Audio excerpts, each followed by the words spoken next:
Are you buying a new vehicle, trading a vehicle in, and not transferring plates? If so, this video is for you. In the state of New York, the only way to remove a vehicle off of your auto insurance policy if you are not transferring plates from one vehicle to another is by turning the old plates in to the Department of Motor Vehicles and getting a plate surrender form called an FS6 form. Giving this form to your insurance agent is crucial so that they are able to remove the vehicle off of your auto insurance policy. Now, this question comes up quite frequently, especially during the car buying process or anytime anybody is trying to remove a vehicle off of their auto insurance. Couple key notes to keep in mind.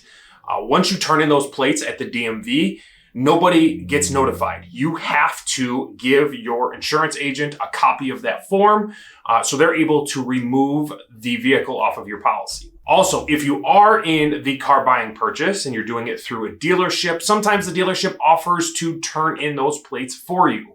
I highly recommend not allowing them to do that unless they can do it on site because a lot of times it causes massive delays and problems because that form doesn't necessarily make it back to you or to your insurance agent, leaving that vehicle on your policy for an extended period of time. So remember, if you are looking to remove a vehicle off of your auto insurance policy in the state of New York, you need to turn in your license plates to the DMV. If you have any questions or if there's anything else we can help you with, please let us know.